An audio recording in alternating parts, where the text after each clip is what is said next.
Good morning, everybody. Welcome to City Hall. Welcome to Council Chambers. And welcome to a meeting of the Los Angeles City Council for today, Tuesday, February 1st, 2005. City Council meets every Tuesday, Wednesday, and Friday at 10 a.m. Meetings are open to the public, and we do invite you to join us. For members of the public unable to attend council meetings, we can be viewed live on your cable station, Channel 35. We can also be viewed live via webcast from the city's homepage or heard via council phone. Madam Clerk, please call the roll. Cardenas, Garcetti, Gruel, Hahn, Labange, Ludlow, Miskowski, Parks, Perry, Reyes, Smith, Ruigosa, Weinstein, Padilla. 11 members present and a quorum, Mr. President. Thank you very much. The council is officially in session. Before beginning with the matters appearing on today's agenda, since this is Tuesday and the first meeting of the week, would you all please rise for our salute to the flag? And let me ask Councilmember Hahn to lead us. Thank you. Please join me in saluting our flag. I pledge allegiance to the flag of the United States of America and to the republic for which it stands, one nation, under God, indivisible, with liberty and justice for all. Thank you very much. Madam Clerk, first order of business, please. Approval of the minutes. Mr. Zine moves. Mr. Villaraigosa seconds. Commendatory resolutions for approval. Mr. Garcetti moves and Ms. Miskowski seconds. Mr. President, this is the time for comments from the public on items not on council's agenda. Let's actually go through the agenda, dispense with consent items, and then we'll come back to general public comment. First items on the agenda are items for notice for public hearings, items 1 through 5, ordinances for street lighting districts. Members, items 1 through 5 now before us, and I do not have requests from members of the public to address the council. Public hearings are open and closed. Members wishing to call any specials? 1 through 5, seeing none. Let's open the roll on those items. Close the roll. Tabulate the vote. 12 ayes. Those are approved. Next items, please. Next items are items for which public hearings have been held, items 6 through 20. 6 through 20 now before us. Public hearings have been held on these items in committee. A motion from the floor would be required to reopen the public hearings. Any specials? Ms. Hahn? Yes, I'd like to call 6 special. 6 call special by Ms. Hahn. Ms. Gruel? Padilla, item number 16, I just have a slight verbal amendment. I don't know if we could do that now. Want to go ahead and make that now? Yes. It would indicate that GSD will add the Watch the Road bumper stickers to those vehicles with 2 or less. During the duration of the Watch the Road program, GSD will add a bumper sticker to the new vehicles. Okay. Without objection, we'll consider item 16 as amended. Mr. Smith? Yes, Mr. President, I'd like to return number 12 to committee. There's some technical issues that have to be brought up by the city attorney. Okay. Any objection? Seeing none, item 12 is referred back to committee. Mr. Reyes? Item number 10, please, special. Council President. 10 call special. Mr. Zine? Mr. Villaraigosa? Any other specials?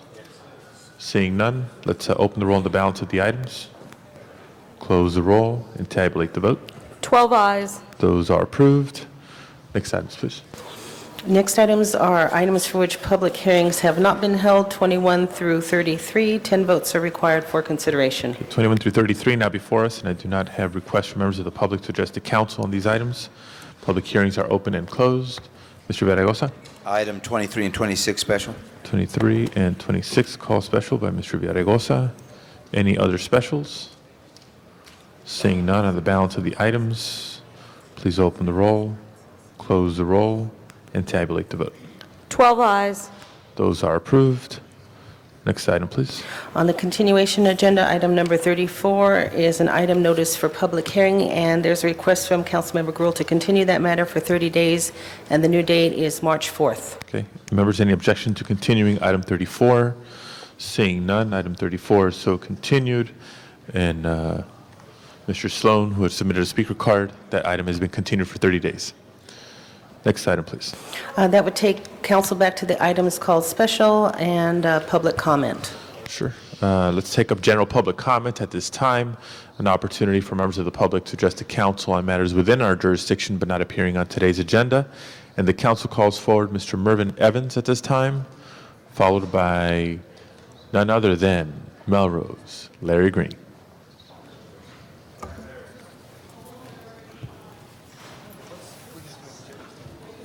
Go ahead, sir. Ladies and gentlemen, my name is Mervyn Evans. I'm a resident of Los Angeles. I'm very pleased to announce that we recently had a communication from the Office of the Vice President, Mr. Cheney. This is our second communication that I've had with Mr. Cheney in the last year. The first time was a copy of The Case for Black America, audio cassette discussing race relations. The second opportunity, which I'm presenting to you today, is a request that the Vice President conduct a pilot program for parole to military service. Now, we believe this is important and it benefits the city. Our Guards family, our National Guard family that come from Los Angeles, have been asked to give too much. Many of them have been extended and extended and extended.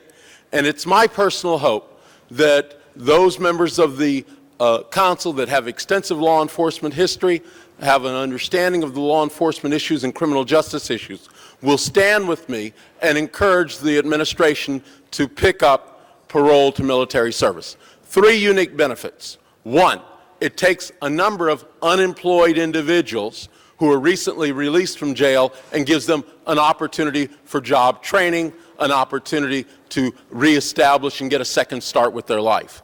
Number 2, our Guard families need a break. They need a break. We need to stand up and say, these Guards family have been away from their jobs too long, they've been away from their family too long, they need a break. And the third thing is, it establishes a second chance for the individual. Not everybody's going to work here, but not everybody's fortunate enough to have been a member of the 1st to 10th Air Cav like I was, a tough fighting unit. But there are a number of support roles that I believe in the military that those folks who are on parole can be converted to active military service. It will reduce the crime problem here. Let me make another remark here also. I want to publicly thank Martin Ludlow for his proposal for the Department of Urban Affairs. It's a solid proposal. I would hope that you'd send it to the administration for them to look at. I'd hope that you give the California District Attorneys Association, the California Sheriffs, and the California Police Officers, as well as the Governor, a copy of your proposal. It's forward-thinking public policy that's making a difference. And you're really setting a new standard here. And I really want to publicly thank you once again for your relentless commitment, along with Congresswoman Maxine Waters, to protect the Martin Luther King Hospital in Watts. You're doing a good job, and I want to thank you for that. Thank you very much. Mr. Green. Good morning, everybody. I want to echo the previous speaker's comments, and I will certainly relay your comments, sir, to the Vice President, whom I have a direct tie-in with. Shock, surprise. Now, go right from that to tell Councilman Reyes, you'd be pleased to know that I took the Metro, the Red Line here, and I'm going to go to meet Uncle Frank from Jimmy Kimmel in North Hollywood on the Red Line right after this. I will tell Uncle Frank hello from Dennis Zine and the whole City Council. Now, we have a democracy, elections in Iraq, we all know about that. But you know, right here in Los Angeles, there's a mayor's race where there's more democracy in Iraq in the electoral process than in the LA mayor's race. There's more than 5 people running for mayor. There's probably 19 or 20 running for mayor. You only get 5 in the media. And I want to tell you a quick story. When I ran for mayor twice, I ran for mayor in 01 and in 93. I skipped 97 because I thought Reardon had it locked up. So I'm sitting there in 01 at LA Trade Tech. Mind you, I'm on the ballot, folks. Martin, Melrose Light Green is on the ballot. I'm trying to debate at LA Trade Tech. I wasn't on the dais there. I go to a city college. They handcuff me. The police are handcuffed, about to arrest me. Jim Hahn walks right by me. Jim Hahn walks right by me and ignores me.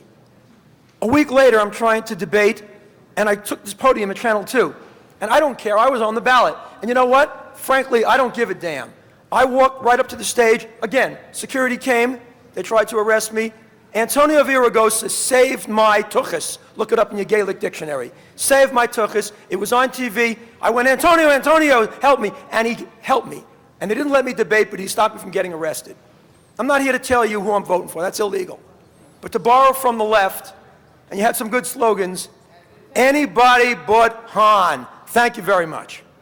Thank you, Melrose Larry Green. This concludes general public comment for today's meeting. Madam Clerk, next item, please. Item number 6, call special by Councilmember Hahn. Ms. Hahn. Item number 6. So engaged in public comment, I wasn't paying attention. Item 6.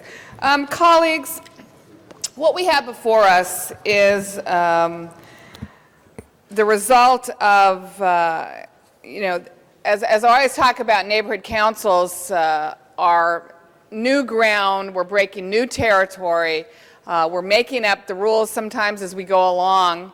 But one of the things, and I think you will agree with that, I know Councilman Zine and I, sitting on the Education Neighborhoods Committee, have heard over and over again that, we never really intended for some of the bureaucratic red tape to be imposed on volunteers who, at the end of the day, just want to improve their neighborhood. And I have heard over and over again that the requirement that members of the neighborhood councils fill out Form 700, which is the form that all elected officials have to fill out in terms of disclosure, conflict of interest rules. Many people felt like that was a little too burdensome for volunteers at the end of the day. And not only just burdensome, I heard from people who literally decided not to participate in their neighborhood councils because, again, they weren't comfortable with what Form 700 required disclosure on, whether it be client list if you were an attorney or your real estate clients or your personal holdings. A lot of neighbors felt like they weren't comfortable sort of disclosing that to other neighbors. So one of the things they asked us to do was, could we come up with some way to exempt them from the Form 700? So we've worked with the city attorney. We asked them if they might find a way to simplify this Form 700 with neighborhood councils. Let me be clear. Being exempted from filling out Form 700 does not mean they don't have to comply with the state law. The state law still says board members must disqualify themselves from participating in decisions which may affect their personal economic interests. So we're telling neighborhood council members, if you own a business, you think you may have a financial interest in something that you may be voting on, you may disclose it verbally to the board or to your local project coordinator. If you're ever in doubt, we're trying to tell people, recuse yourself from the meeting. Dunn and the city attorney are giving recommendations to neighborhood councils on alternative ways to disclose. You still must disclose. You still cannot participate in something that is a conflict of interest, or you're still going to be liable under the law. But is there another way that you can do it without filling out the Form 700? I'll tell you, when I went to speak to the Neighborhood Council Alliance, which is a gathering of neighborhood councils from all over the city on Saturdays, overwhelmingly they were in favor of somehow cutting this red tape, somehow making it easier for them to be involved in improving their neighborhood at the end of the day. It was important that we exempted them now because we were told by the city attorney that if we don't exempt them now, we can't really go back and exempt them at a later date. But if we exempt them now and we revisit this issue in the future and find that it didn't really do what we needed it to do, we can always repeal this ordinance and put back into place this Form 700. But I think this will go a long way toward empower people. It'll go a long way to encouraging people at the end of the day. They've got jobs, they've got another life, but they want to participate in their neighborhood council. They want to be involved in improving their neighborhood, and I think this is important. I hope you'll support me. A lot of work went from the city attorneys to come up with alternatives. We're now going to go and meet with neighborhood councils. We're going to be training board members as they come on to understand that they are still in compliance with the state law, but that this Form 700 is something they don't have to do. By the way, neighborhood councils may still choose to fill out Form 700. If the particular neighborhood council board feels like this is what they still want to do, they've made that decision from their own neighborhood council, then they can still do it. Disclosure, conflict of interest rules still apply, but we're giving neighborhood councils options on how they want to meet that requirement of state law. So I hope you'll support this today. Mr. Zine.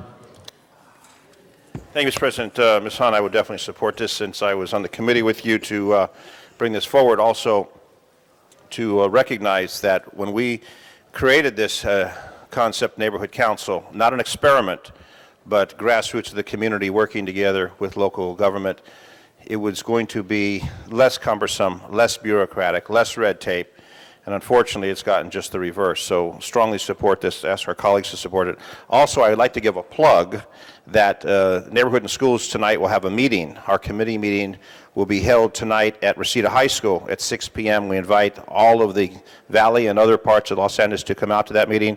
Oftentimes, we're here in City Hall having the meetings in the committee rooms, but tonight we're at Reseda High, and that will be at 6 p.m. And I probably believe the auditorium where we'll have that meeting, and that's at Victory Boulevard and Lindley in the beautiful community of Reseda, California. Will you be there tonight, Madam Clerk?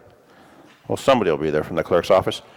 And also we have Mr. Gremmer, who's the president, Chuck Gremmer from the West Hills Neighborhood Council, who rode in on his pony this morning with his cowboy hat, all the way from the West San Fernando Valley to attend. He's also going to be there tonight and telling his friends and neighbors to also attend me tonight. And Chuck, I appreciate you and your wife coming down this morning. I understand, Mr. President, that Mr. Gremmer, the president of West Hills Neighborhood Council, has some comments to make. Is that correct, sir? Okay, Mr. President, that's it for me, and if we can hear from Mr. Gremmer, unless there's anyone else on the queue. Thank you. If you want to come forward at this time. I know. I'm trying to send a message. Thank you, Councilman Zine and Councilwoman Hahn. My name is Charles E. Gremmer, and I am the president of the West Hills Neighborhood Council. And Form 700 has been a bugbear for us since the beginning. I have had people resign from our board because of that. I have people who will resign if we don't get this relief. It comes from all the reasons that Councilwoman Hahn has told, namely, they don't want to reveal their own holdings to their neighbors, especially the person that lives across the street from them. They don't want to reveal the holdings of their spouse. And in many cases, they may not even know the holdings of their spouse.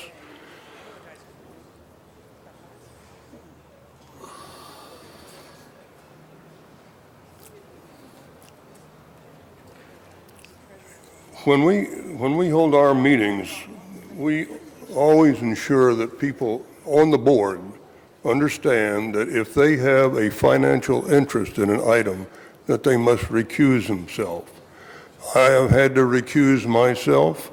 Our secretary has had to recuse herself. And on several occasions, we've had about 4 people, especially on the AT&T tower, had to recuse themselves. They all did it voluntarily because they understood the rules. I firmly hope that you will vote in favor of this motion, for which Dunn and the city attorney and the neighborhood committee spent a large amount of time. Thank you. Thank you very much. Ms. Misikowski. Thank you, Mr. President. I, too, support this, and there's no question that Form 700 is a very, very difficult thing to try to get through, even for those of us who are required to fill it out. And I appreciate Ms. Hahn saying that you're looking and working with both Dunn and the city attorney and the neighborhood councils themselves to come up with sort of a simplified set of guidelines and rules so that disclosure is there and appropriate behavior occurs. There has been, and I think some of us have seen, I had recently a neighborhood council where the president, who has his business is real estate or brokerage and sales, sent something door to door in the community, of which he's the president, and said, you know, your neighborhood is changing, you might want to contact me, and maybe you can get zone changes and things like that.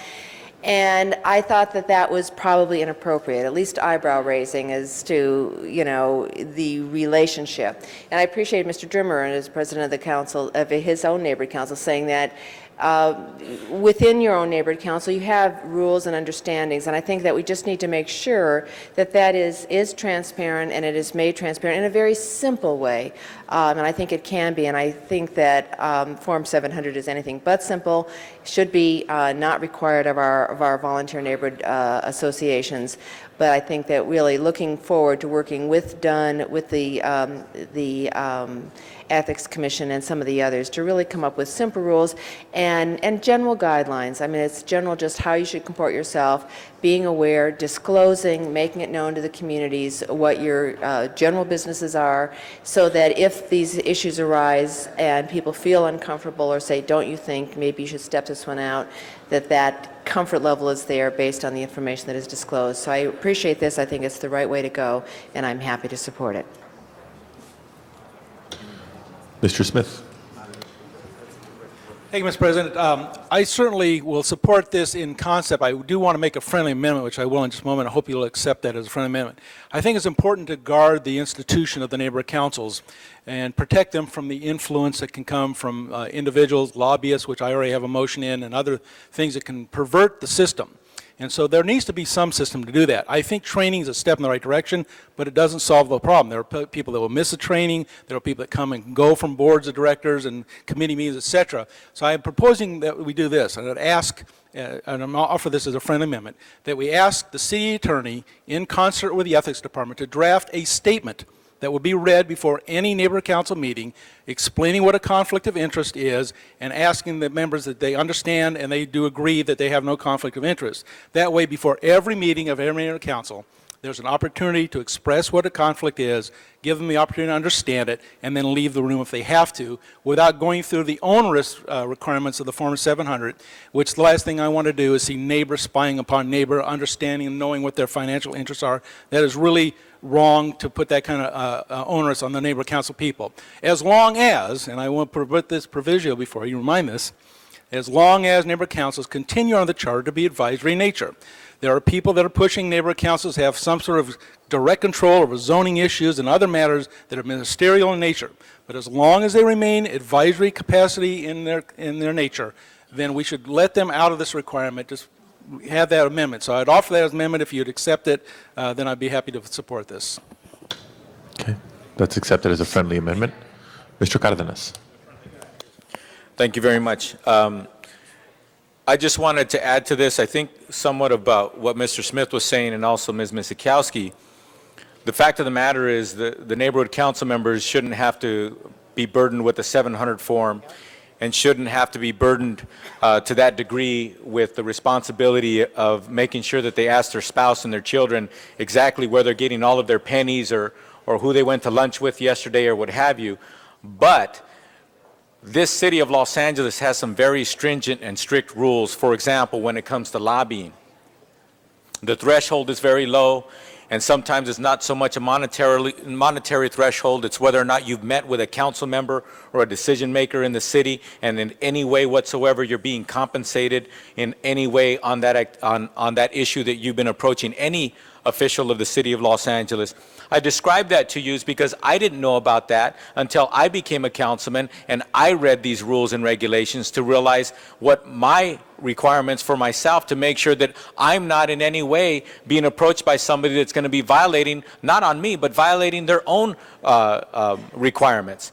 The reason why I bring this up is I think that today's motion should go forward, but at the same time, maybe what we can do through your committee, Janice, is come up with an alternative thing, more like a disclosure, an awareness to these volunteers who are giving of their time, who are putting themselves in harm's way, unfortunately, legally, and let them know that when they get sworn in or what have you, and they're on these neighborhood councils making these decisions as advisory to the city, but they're part of the charter. Neighborhood councils are part of the charter. They're a formal part of this city.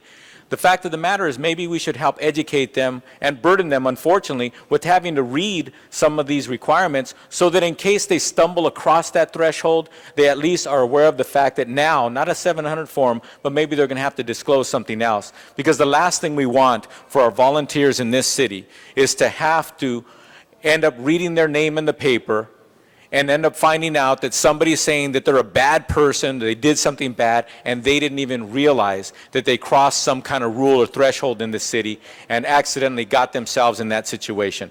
That's what I'd like to see. Secondarily to this motion should go forward. They shouldn't have to fill out the 700 form. They are volunteers. They are advising us. We do pay attention to them. They're becoming more and more part of the infrastructure of this city. What we should end up coming up with is a policy of making sure that we help disclose and that they sign that disclosure so that they know how serious this is. All we're trying to do is protect them. All we're trying to do is make sure that they don't stumble across some rule and end up finding their name in the paper and somebody trying to say that they're doing something wrong or say that they're doing something that's bad. Thank you.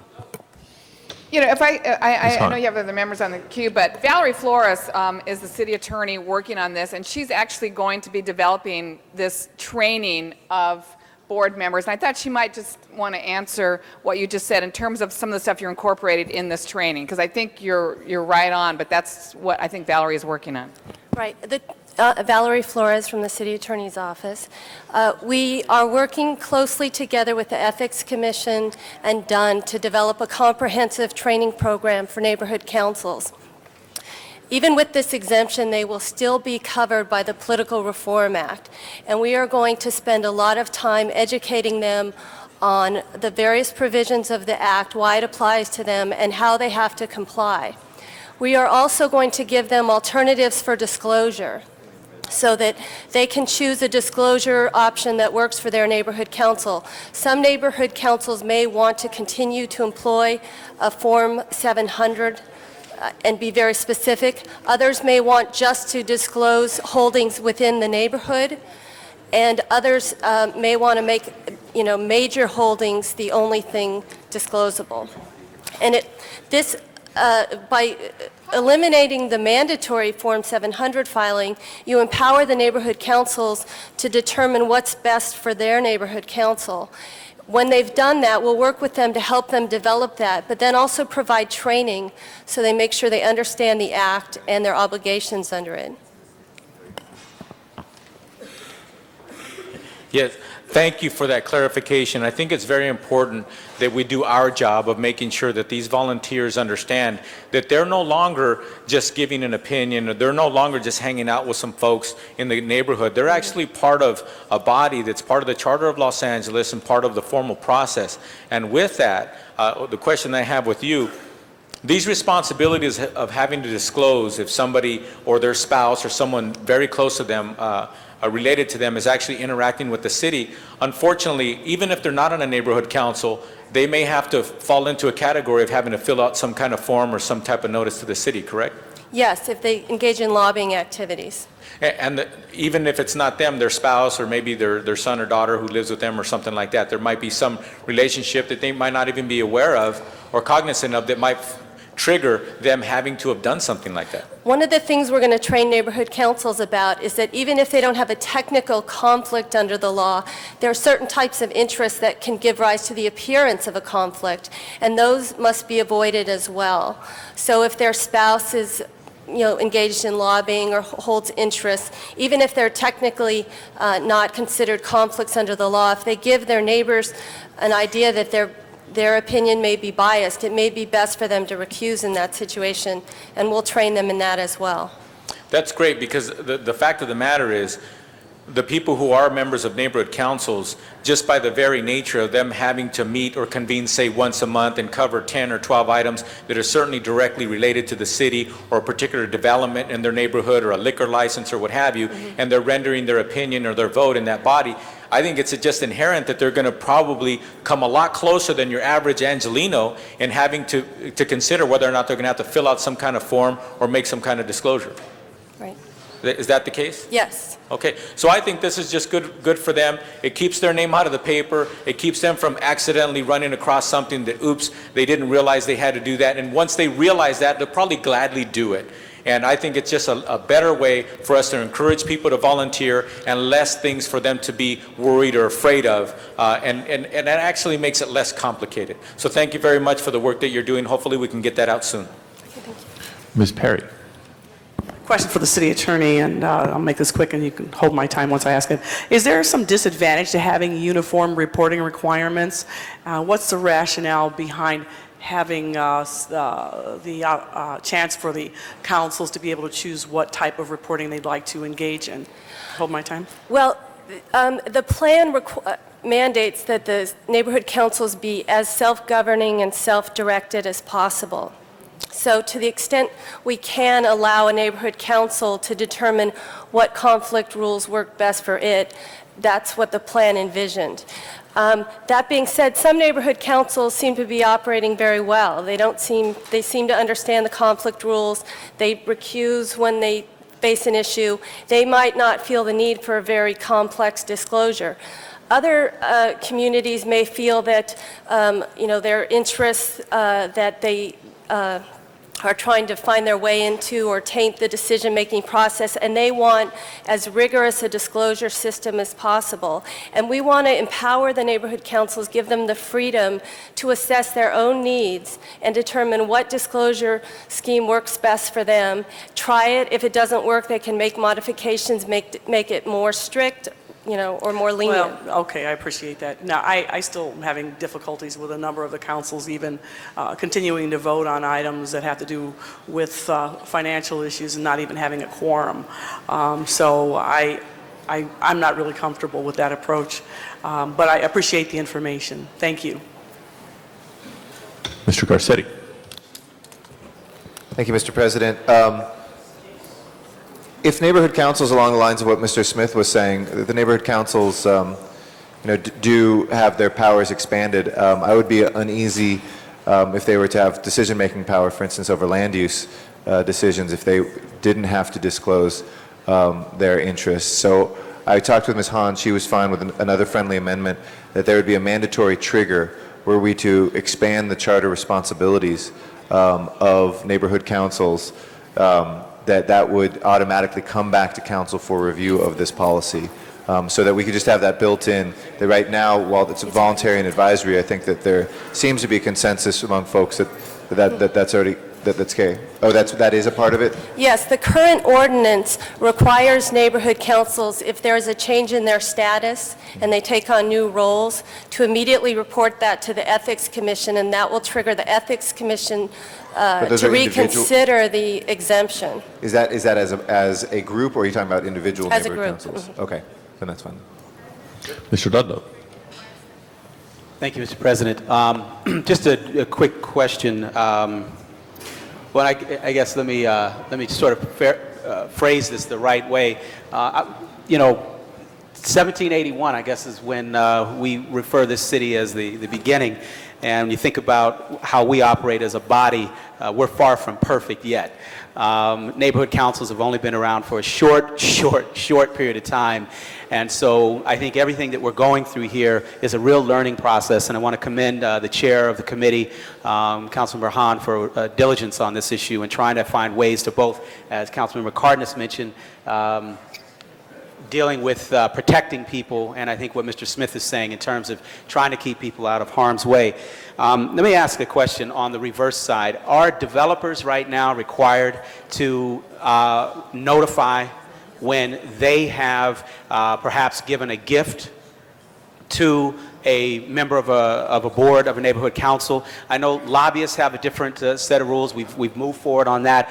But is there a possibility, and again, trying to take the onus off of the neighborhood councils of doing the onerous 700 form, but is there a way that developers and people that are moving a project through the land use process, that they would be required to do some type of notification that they have either a personal interest with a board member, they have a financial interest, they've offered some type of gift, what have you?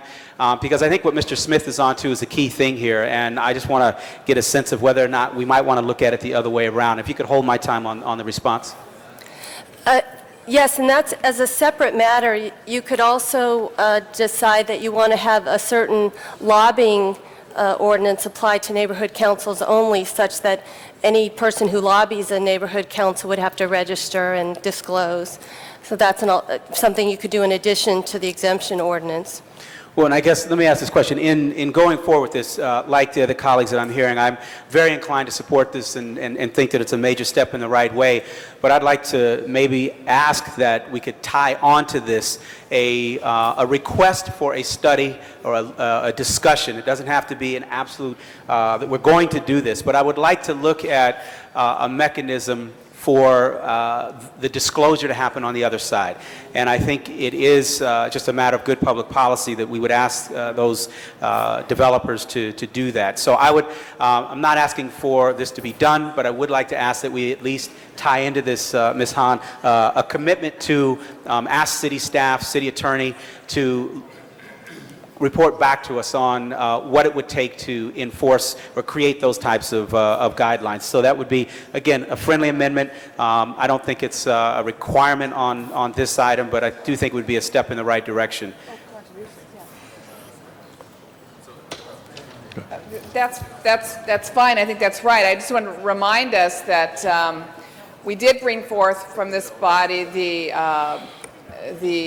ordinance that also says that any material distributed to neighborhood councils, because we had an issue where neighborhood councils were getting flyers, seemingly benign flyers about something, some project going on, found out that it was in fact financed by a developer who was trying to do a project in that district. So we do now have on the books any printed material that is passed out to neighborhood councils must disclose who paid for that and who's behind that. So we did clear up that. And again, I think all this is absolutely going in the right direction.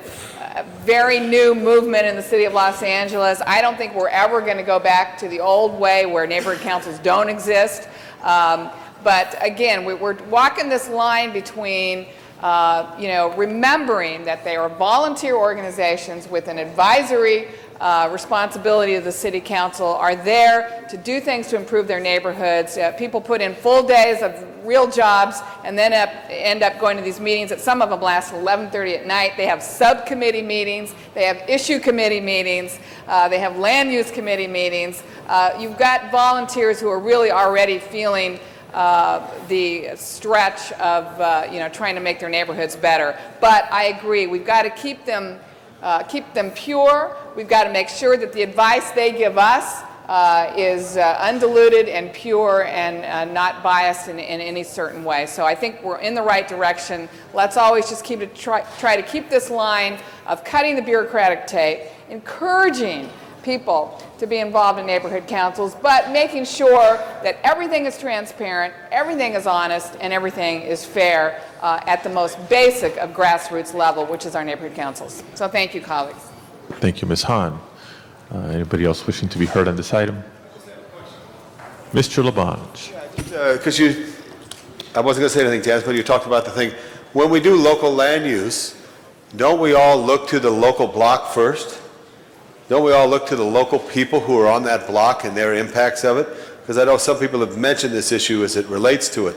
As that issue may be designed, I like the advisory nature of this aspect of it. So I just wanted to mention, because it's always you should start who's right next to it, and that person may not be engaged with their community on that aspect. So just a thought, throwing it out there. Thank you so much, Mr. Dia. Thank you. And I think we're ready for a vote. Madam Clerk, please open the roll. Please close the roll and tabulate the vote. 13 ayes, 1 no. That is approved. Mr. President, the ordinance will go over 1 week because it had a no vote. Okay. Next item, please. Item number 10 was called special by Councilmember Reyes. Mr. Reyes. Yes, I just wanted to arise and thank my colleagues in the different departments and worked so hard on this incredible project. We've been able to put forth open space in an area that has, in Lincoln Heights, for example, people are already at the point of 20,000 people per square mile. In Highland Park, pockets are reaching 20, 25,000 per square mile. So this is going to be a great, great instrument to help us with crime, with violence, by absorbing all the energy of the young people during the day, during recreational activities, and hopefully they're so tired, by the time it gets dark, they'll go home and rest and get ready for the next day. So thank you very much, everyone, for your support. Mr. Garcetti. Thank you, Mr. Padilla. And Mr. Reyes, congratulations again. It was an honor to be there with you at the groundbreaking. And I think the city role, we're showing how city and state can act together, where in the past, parks at the state level wouldn't interact with parks at the local level. It's either your responsibility or my responsibility, and we can't act together. And this shows not only with the transit improvements that you've led the charge on San Fernando Road, Mr. Reyes, but also the park itself, that agencies can work together. And I know there's a lot of people who deserve credit around here. Mr. Villaraigosa was involved in getting the money to be able to get Taylor Yards purchased. As we look at the city, and we all think it's kind of a done deal now because the money's there, and it's not. The state park director was saying we're going to have to scramble for every last bit of money, but we can show that it can be a partnership, not just in structure, but also in funding. So congratulations again, Mr. Reyes, for something that's taken a decade and a half just to get where it is, but is finally moving forward. And thank you to the city family who will be a part of this, and for folks for approving this and saying that urban parks are a priority. Thank you. Mr. Labange. Thank you very much. I follow Mr. Garcetti. Taylor Yard and the cornfields, two great future projects, but Taylor Yard certainly is to be commended. Mr. Reyes, I commend you for that. And also I commend you on your hard effort of bringing the state parks together, because they're more naturalist, yet we have urban challengers, and we need ball fields and need soccer fields. And there's a tremendous community out there, and especially a tremendous coach whose name escapes me at the moment, who I should mention, who led the fight to try to get sports fields there. Raul Macias, and he should be commended for his efforts, because sports fields are very important in the development of our young people, and anyone who plays sports, all ages, it's good health. But I want to thank you for Taylor Yard, because in the end of the day, whenever the day comes, there's going to be a park there, just like the end of the day, there's a park in Griffith Park and a park at Elysian, and now a great river that we're revitalizing to connect all that opportunity. So thank you, Mr. Reyes. Mr. Villaraigosa, thank you for your help, and you were in the State Assembly and the efforts there. And also thank Mike Hernandez, a graduate of the neighborhood, for his efforts. I just wanted to lay that on, and a lot of other people, but you've already thanked him. For those who weren't thanked, we'll thank him the next time. Thank you, Mr. Labange. Madam Clerk, please open the roll, close the roll, and tabulate the vote. 14 ayes. That is approved. Next item, please. Item number 23, called special by Councilmember Villaraigosa. Mr. Villaraigosa.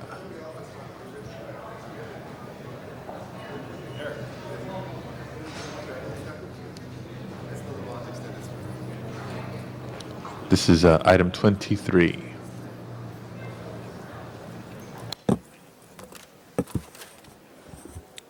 On item 26, wanted to, is that 23? Or whichever you'd like to take first. Yes. 26 may be a quicker item. Yes.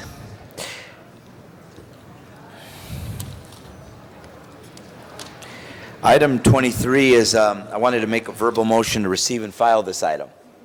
And if we could. Okay. Any objection to receiving and filing item 23?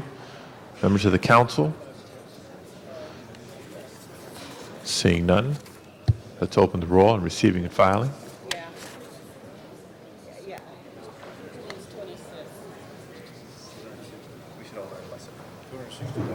Well, hold on, before we close the roll. I apologize. It's okay. Yes. Item 23, I had a few questions. It was item 26 I wanted to receive and file. Okay, well, let's move forward to item 26, since I think we can dispense with that rather quickly. Members, we have a motion to receive and file item 26. It's a special event motion. If there's no objection, let's open the roll on receiving and filing 26. Close the roll, tabulate the vote. 14 ayes. Okay, that matter is received and filed. Now back to item 23, and I don't know if there's staff here for item 23. Mr. Villaraigosa, your questions. Is there staff here? Yes, I had some questions about the amount of the current 3-year contract. For all of the outside counsel contracts, Yes. Councilman? No, the amount of this particular, yeah, for all of the outside law firms, right. Do you know the exact amount for all of them? Well, what happened when we originally went to before City Council, we had come initially for an amount not to exceed 1.5 million. Then we came back later, had amended that. We are up to total contract authorization for all 25 firms for $3 million. $3 million? Correct.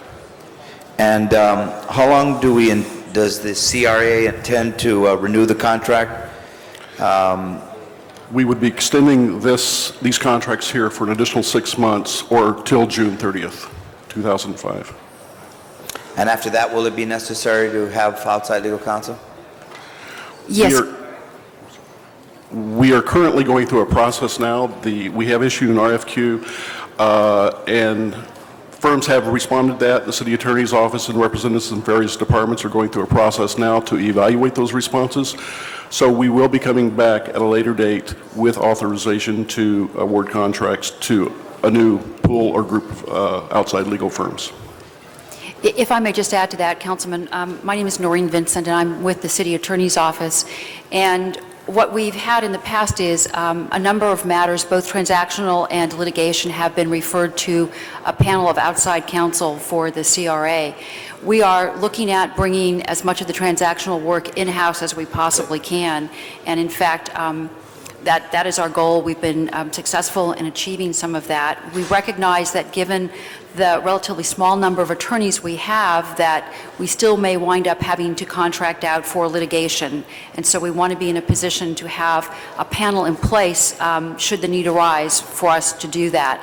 This is really an item that is allowing us to extend the existing panel while we're in the process of reviewing the responses that we've received, and also to allow the firms that currently have matters assigned to them to continue those matters. Good, because my concern is that we making every effort that we can to reduce those costs, do what we can in-house, and to the extent that it's absolutely necessary to go to outside counsel, to limit that to that which is absolutely necessary. Thank you, and we share that concern, and, Good. and to that end, we are not only bringing the transactional, but I can also tell you that there have been a number of litigation matters that we have actually brought in-house recently as well. Good enough. Thank you. Thank you very much. Other members of the council wishing to be heard on this item? Seeing none, let's open the roll, close the roll, and tabulate the vote. 14 eyes. That is approved. And I do believe that's the end of our agenda today. Colleagues, do you have any announcements? Mr. President, council has motions for posting and referral, Motion shall be posted and referred. and there are excuses on the desk. Councilmember Miskowski requests to be excused March 1st, 2nd, and 4th for personal business that meets council policy. Ms. Miskowski is excused. Council President Padilla requests to be excused Friday, March 18th for city business that meets council policy. Excuse is granted. Councilmember Smith requests to be excused Friday, March 4th for city business that meets council policy. That excuse is granted as well. Councilmember Cardenas requests to be excused Tuesday, February 15th to leave at 12:40 for city business that meets council policy. Mr. Cardenas is excused. Councilmember Labange requests to be excused May 24th, 25th, and 27th for city business. Those all meet council policy. Mr. Labange is excused. Councilmember Parks requests to be excused today's meeting, February 1st, and Wednesday, February 2nd, for city business. Those both meet council policy. Mr. Parks is excused. Councilmember Garcetti requests to be excused Wednesday, February 2nd, to arrive at 11 a.m., and also Councilmember Labange requests the same, to be excused to arrive Wednesday, February 11th at 11 a.m., and those both meet council policy. And both those excuses are granted. And that clears the desk. A lot of excuses today. Mr. Reyes. I do have one announcement. I wanted to rise and thank KTLA Channel 5. They did a great job yesterday morning in introducing the communities of Northeast during their news broadcast. We were able to showcase our restaurants, our neighborhood corridors, all our parks. We were joined by Councilmember Garcetti, Councilmember Villaraigosa. We had it at the Southwest Museum. Great turnout. And I just want to thank them for the exposure and letting people know about the greatness of our original suburbs. Thank you. Good news coming out of the First District. Other announcements? Mr. Garcetti. Along those lines, I learned it's never too early in the morning to have a tam o'shanter sandwich. But I wanted to announce that at 11:30 this morning, Hollywood and Highland, that intersection will be dedicated as Gene Autry Square. Gene Autry is the only man on the Hollywood Walk of Fame who has a star for each of the 5 categories. And with this, he will expand his real estate empire. And Gene Autry Square will be now at Hollywood and Highland. Johnny Grant will be coming out. We invite folks to join us this morning just after this. Have you invited Mr. Labange? Other announcements, colleagues? Mr. Ludlow. I just want, it's a bad one, but I noticed that Channel 9 turned their camera when when Ed mentioned the great work that KTLA Channel 5 did.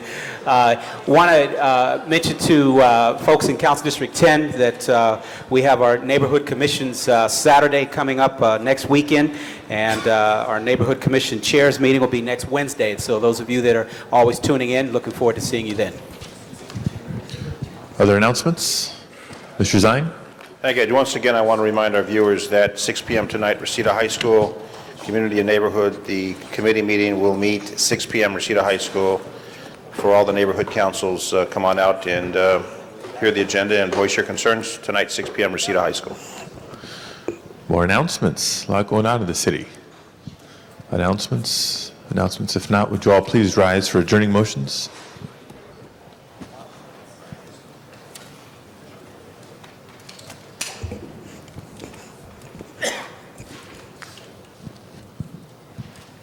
Mr. Cardenas. Thank you very much, Mr. President. With sadness, I bring forward, along with my colleague, Councilman Padilla, the passing of Nadine Kerner. She passed away Sunday, January 23rd, 2005, and the circumstances of her death to date are unknown. She was passed away at the age of 62. She was a Democratic activist and a member of the LA County Democratic Central Committee, and died at her home on Sunday, January 23rd. She was a paralegal by profession. She took most pride in the planning, coordination, and execution of political and community events. Among her most important works were the fact that she delayed the closing of the GM plant in the San Fernando Valley for as much as 10 years, which was much out of respect for the workers and the families that depended on that facility, which is no longer there. She recruited over 40,000 San Fernando Valley volunteers for Hands Across America, and she had LA declared the city of sanctuary for Salvadorians. She was a true epitome of proof that activists can make a difference in the lives of many, many people, and in her case, to the tune of tens of thousands and millions of people, she made a difference in her life. She was a good friend and a great activist, and she'll be missed by all of us. She survived by her sister Judy, her husband Dan, and her children Dawn and Casey, and her brother Mark Kerner, and also his wife Linda and their sons Aaron and Heidi, and by her friends, especially Michael, Andrew Schack, Eric Bauman, and Leslie Hicks. And Ms. Gruhl wants to be added to that as well. Me too. Yes, and just wanted to add to that, because I similarly had wanted to adjourn in her memory, that Nadine was one of those activists, as I know Tony and Alex and all of us know, that she was there at every single activity, was there early, she was setting up. She was someone who was a true believer in community activism, and was someone that also spoke her mind and let you know what she thought about an issue that you were considering or an endorsement. And I just think that she will be very, very missed by not only many of us that had worked with her in the San Fernando Valley, but across the city of Los Angeles. Mr. Cardenas. I also would like to remind everyone, in lieu of flowers, you can make donations to AIDS Project Los Angeles, otherwise known as APLA, at 611 South Kingsley Drive, 90005. Thank you. Mr. Garcetti. Thank you very much, Mr. President. Colleagues, I ask today that we adjourn in memory of Celi Rodriguez, who was 8 years old and died on January 27th. This weekend when she was hit by a car at the intersection of Santa Monica Boulevard and Tamarind Avenue in Hollywood while walking across the street with neighbors. She was treated for serious trauma to the head and body and underwent emergency medical treatment but did not respond. This is on Santa Monica Boulevard is a secondary highway. We just recently had legislation sponsored by our Assemblywoman Jackie Goldberg, and it was one of the streets we had returned to the City of Los Angeles so we could work on safety at that very intersection where this happened, and we just this month regained that control. But for Celi and her family, it was too late. May she rest in peace, and in her memory, we will make that area safe for all families. Ms. Hahn. Thank you, Mr. President. Colleagues, I have two people who I would like us to adjourn our meeting in honor of today. The first one is Michael Scotland, who was a Los Angeles Port Police officer, and he recently succumbed to leukemia. Michael had a large bone marrow drive recently to try to see if he could find a match. And again, because of Jack's urging that all of us get involved in those kinds of projects, I actually became for the first time a donor. I got on the list as a result of Michael. And it's really sad to know that he didn't make it. Apparently, though, because of the match program nationwide, a match was found. But by the time he received the transplant, it was not successful. It was too late. He joined the Los Angeles Port Police Officers in 1977. He had many duties as a patrol officer and a training officer. He was responsible for getting newly hired officers acclimated with their environment. He was the department's emergency preparedness coordinator, planning and coordinating emergency disaster response and prevention. And as a licensed pilot, Officer Scotland was a tremendous asset in addressing, planning, and coordinating the air support resources for the Los Angeles Port Police Department. He is survived by his wife, Claudia, 2 adult children, Sean and Jamie. And a memorial service will be planned for him on February 5th at 11 a.m. at the Port of Los Angeles Administration Building. May he rest in peace. Yesterday, colleagues, we had a tragedy on the docks. Matt Petrusich, who was a 63-year-old longshore worker, was killed on the job yesterday morning. He has worked on the docks for 4 decades and was greatly respected by the younger longshore workers. They looked up to him. They really listened to his advice on how to work out on the docks. He was killed as he supervised a work crew unloading cargo at the Evergreen Terminal.